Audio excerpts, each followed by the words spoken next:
broadcaster and covered the 7 Paralympic Games. I might add he graduated from the school I work at, Center College, a small plug. This past summer, he was part of CBC's broadcast coverage of the Pan Am Games, and next summer, he expects to be part of the coverage of the Rio Olympics and the Paralympics. Each weekday morning, Rob delivers the sports on CKDO Radio and KX96 in Oshawa. Many nights he becomes the radio voice for the OHL's Peterborough Petes. Rob and his wife, Pam, have 3 children, and they have just celebrated their 25th anniversary. And I should point out that Rob was inducted into this very Hall of Fame in 2009. So just perhaps a word of warning to our 2015 inductees. In a couple of years, we might be calling upon you to take on this task. Ladies and gentlemen, let's welcome Rob Snoek.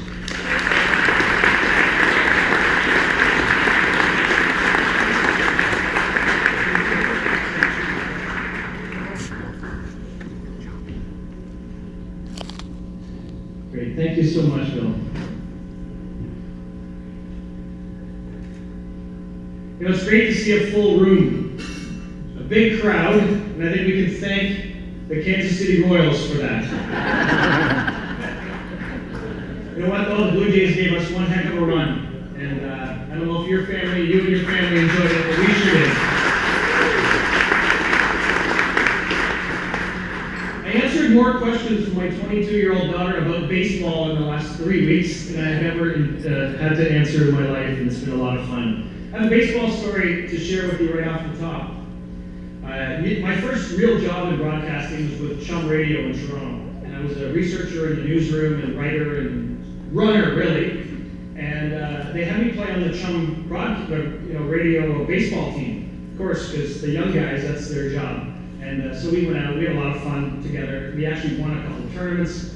And one game, I was playing middle infield. I think I was playing shortstop. It might have been second base, but you'll get the idea. It doesn't really matter.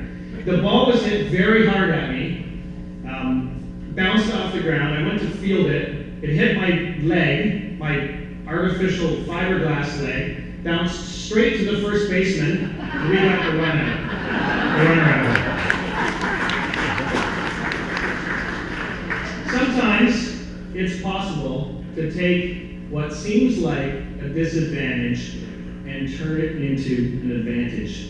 I bet if you dug down deep to all of our Clarington Sports Hall of Fame inductees tonight, you would find times in their life when they took what others looked at as a disadvantage and turned it into an advantage. And I want to congratulate those inductees right now. First, I want to congratulate Karen Hillis, talented swimmer who seemed to really find her sweet spot when she was coaching other people. And to me, that says an awful lot about a person's character and personality. They get their greatest reward when others are getting their greatest reward. Congratulations, Karen. Robbie Campbell, yes.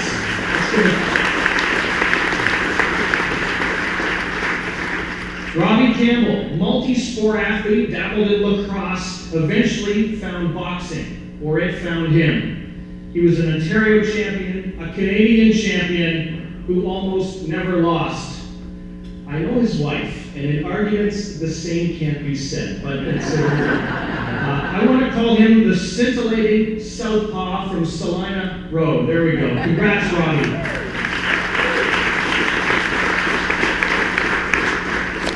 Kenny Johnson, sports trainer extraordinaire, caring for athletes in hockey and lacrosse, 2 sports where quick thinking and fast-acting trainers are in great demand. Kenny, congratulations. It's people like you who've got other people into the Hall of Fame.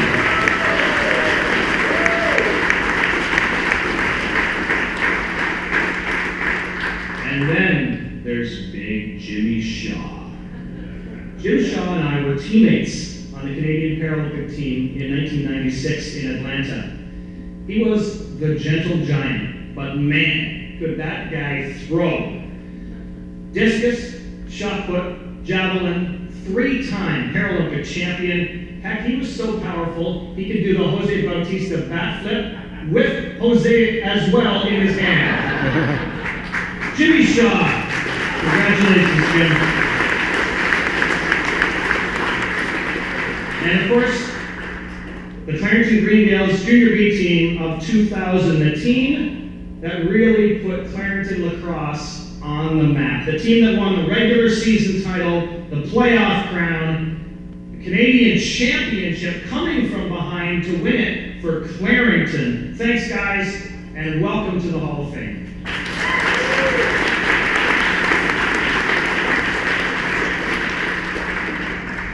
Bill alluded to it. It was actually exactly 6 years ago to the day, October 24th, 2009, when the selection committee put me into the Clarington Sports Hall of Fame. It's an honor, and I cherish it, but what I really remember is having the chance on that day to share that experience with my family, with the people who had made it happen for so many years and in so many ways, with my wife who sacrificed so much, in time and energy and me being gone and her money, and she was my best sponsor in all my years. And my kids who never really got a chance to see me so much growing up, and they got a chance to kind of get a little taste and relive that just a little bit. And then there was my dad, and my dad was sitting here in the crowd, and my dad's still with us today. He had a stroke a few years ago after that time, actually, and life's been pretty tough for him.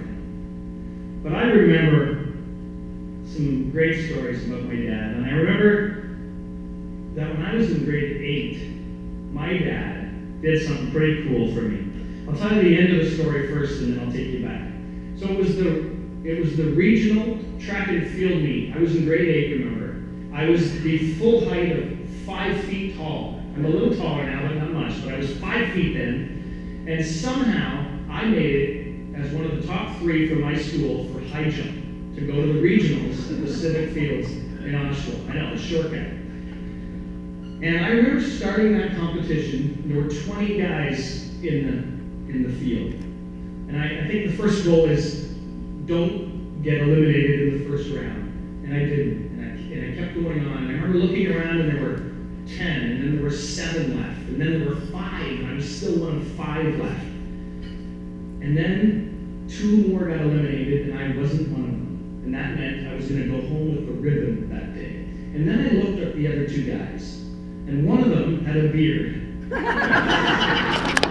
Well, it was pretty close to a beard, but like he could have grown one if he wanted to. So I thought, well, I'm not going to beat that guy. The other guy was like at least 5'6", and he looked like a high jumper. He was tall and lean, and I thought, you know what? A 3rd place ribbon is pretty good. But we just kept jumping. And then we got to the next height, or a couple heights later, and we missed. We all knocked the bar over. All 3 of us, all 3 times. So they did this thing called the jump off. They actually, kind of set the bar down a little bit, and then we did it again. And I remember just kind of staring at that bar, and just kind of like trying to make myself feel light. And eventually, and the crowd was starting to kind of gather because they heard there's this guy with an artificial leg in the high jump. And I approached the bar and I just kind of drove up. And I got up and over, and my artificial leg just kind of hit the bar, and it shook and it rattled. And then I jumped off the mat because that's what you did. And the bar stayed up. And then I had to wait and see what the other 2 guys did. And they both knocked it down. And so I won the high jump in grade 8, and I went home with the red ribbon that day. And that's what I really remember, because I got off the school bus, and my dad had just gotten home from work, and he was just jacked about that. He was so excited for that red ribbon, and by then the excitement had kind of died down for me.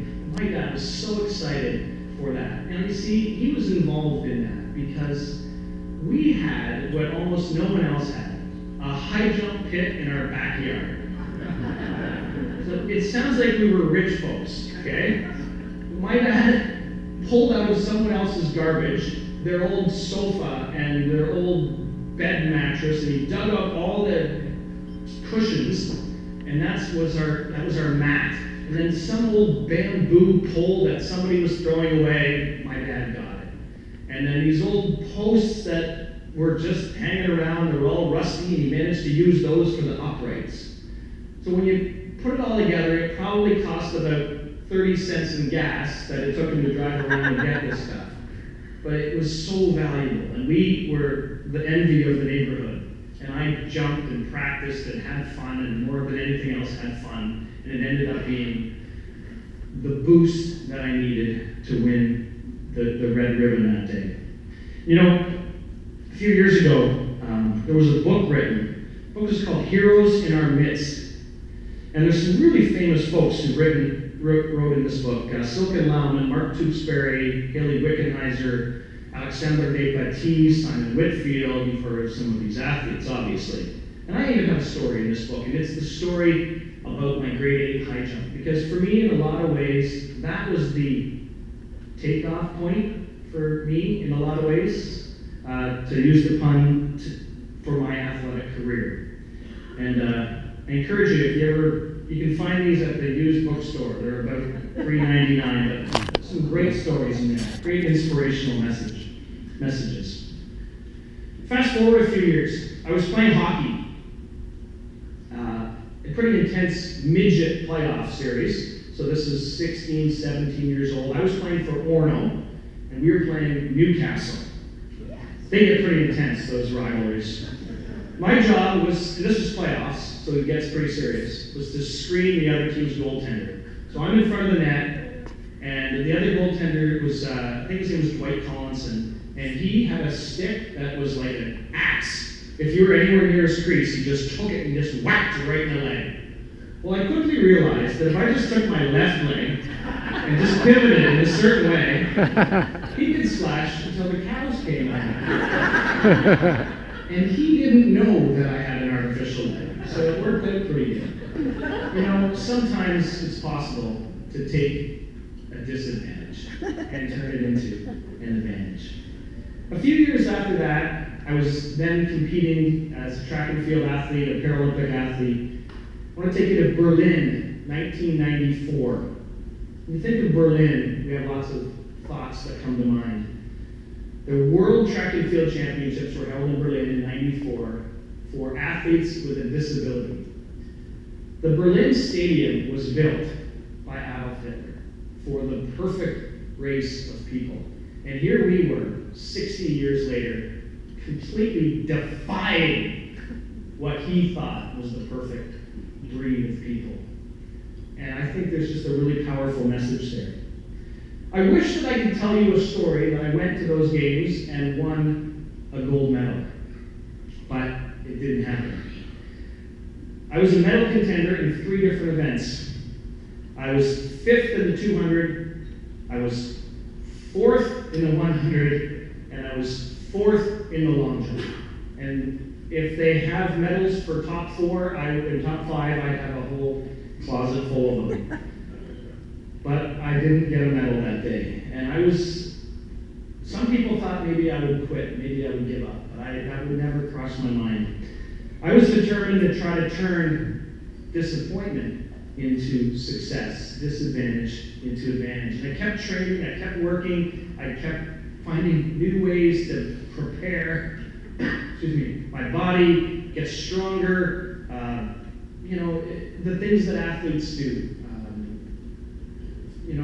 So many different avenues that you explore, and even now, years later, there's even more that have become known. And technology, as a person with an artificial leg, is a big part of it as well.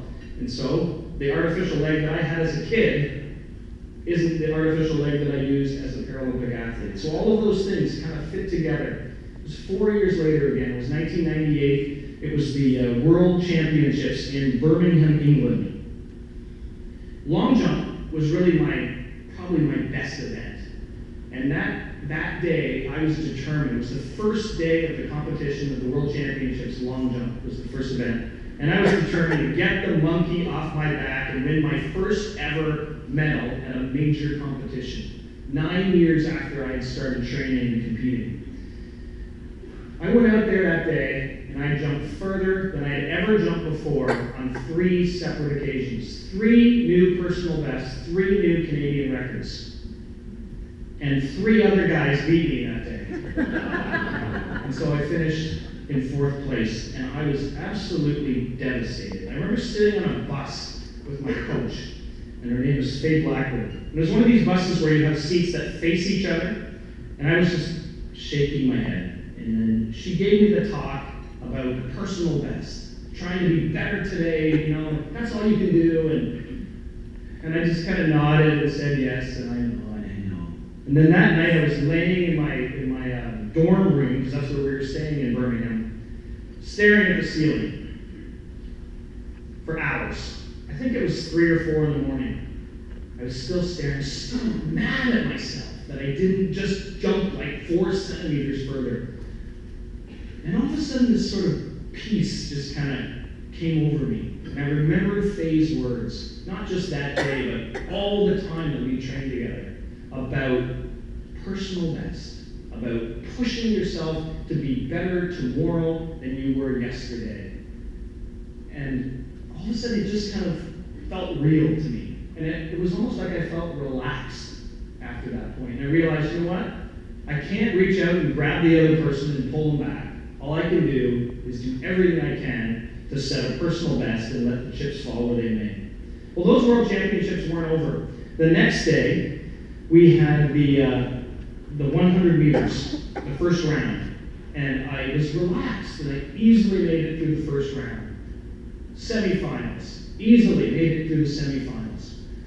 And then I remember walking into the stadium with Faye for the finals, and just had this sense that, you know what, I don't know if I'm going to be on the podium at the end of this, but I know I'm going to run faster than I've ever run.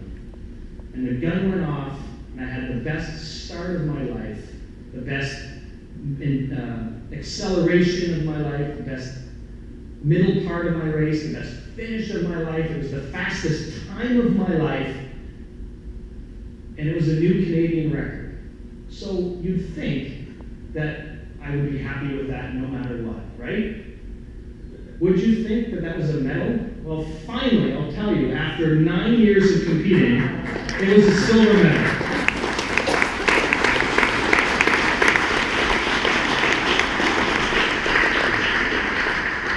So still, one other guy beat me, I have to tell you. He's an Australian, his name is Neil Fuller. We're still friends, sort of.